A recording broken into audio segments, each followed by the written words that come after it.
Hey everybody, welcome back. If this is your first time visiting my channel, please go ahead, click on subscribe, and also click on that bell to receive all the updates and activities on my channel. Alright, so today I figured I would cover something a little bit different. And what we're talking about is a raised garden bed. So this is something that we built last year. It was actually a Mother's Day gift for my wife. And she wanted a raised garden bed for about 4 or 5 years, and I finally broke down and built her one. So what it is, I had this weird section of land on my lot, so it's really not good for anything else. You know, there's my garage and everything else. Then I have a bunch of woods and everything else.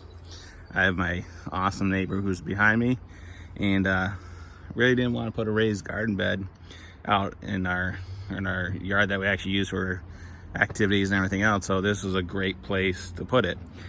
So it gets sun about 8 or 9 hours out of the day.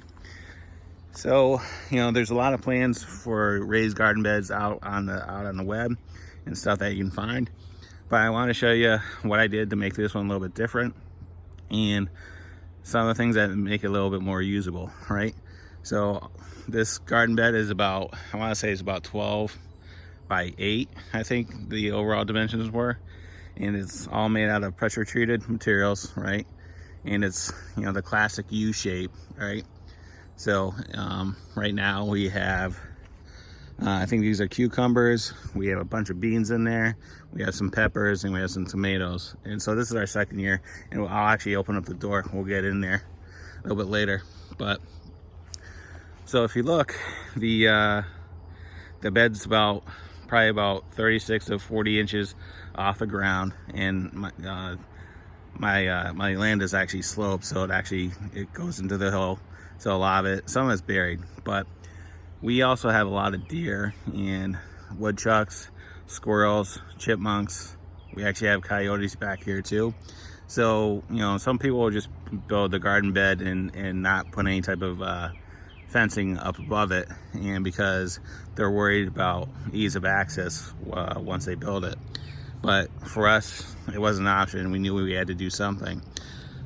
So what we did is, as far as the deer fence, all it is it's made out of pressure treated fence pickets ripped in half, and then it's doubled up on both sides, and then there's chicken wire in between it.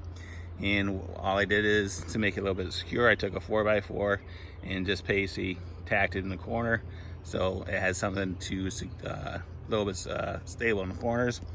Everything rests on the actual bed, the frame of the bed.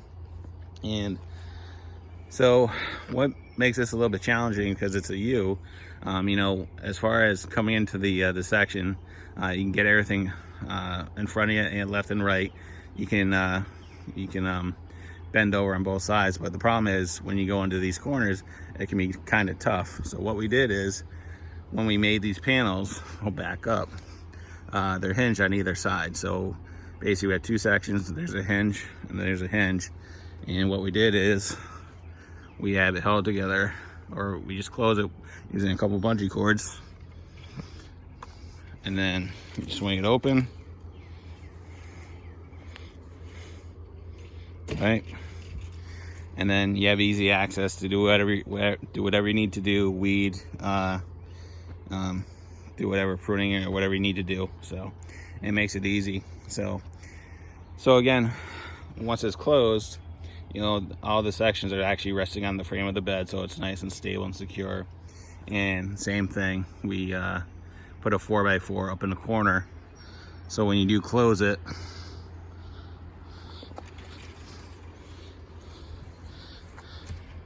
all right, so there it is, you close it, and it's nice and secure, right? All right, so as far as the construction of it, like I said, everything is pressure treated material. And what I did is, I also put a block, because this door swings out, I put a block up at the top in case we did get deer that I want to push in on the door. It won't go in because of their weight. It will actually just it'll hit the fence. So then you walk in, and the way this thing is constructed, you have all the pressure treated planks running back and forth. Then you have a another pressure treated timber in the corners, and I have those on all corners to tie everything together. And then you can't see it, but about 18 inches down, there's actually a half wall, which ties the back wall to the front. So with all the soil in here, it doesn't want to blow out the back wall, so it's really secure. And then on the inside, again, we just have pressure treated timbers just to hold the wall from coming in with all the soil. Because believe it or not, with this much soil in here, when it gets wet, there's a lot of static weight and force trying to blow this thing apart. So you want to make it nice and secure, right? So if you look, if we go down there, you can see another one of the pressure treated timbers, right? So there you go. So this is our raised planter bed. It's actually working out pretty good. So again, this is our second year. These are all tomatoes, and the reason why we did it on this side, because from last year we realized how big they got, and this is where it gets the most sun. So we put all our tomato plants on this side to basically keep them over there so they don't shade anything else out. And then we got, what else we got here? We got green peppers, we got banana peppers, and these are all beans, I guess, from what my wife was telling me. Yep, there's some beans right there. And yep, there's some beans right there. I guess these are string beans, I guess. I don't know. We'll find out. So, but this is about 30 days from planting.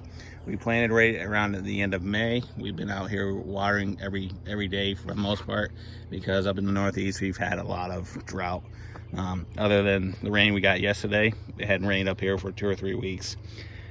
And so what we've done for watering is I have a hose. This is like a 100-foot hose that runs up towards the garage, and then there's another 50-foot hose that ties them back with the house. So, and then we have it set up like a little permanent drip, so it keeps the entire bed moist. So, all right, so there you go.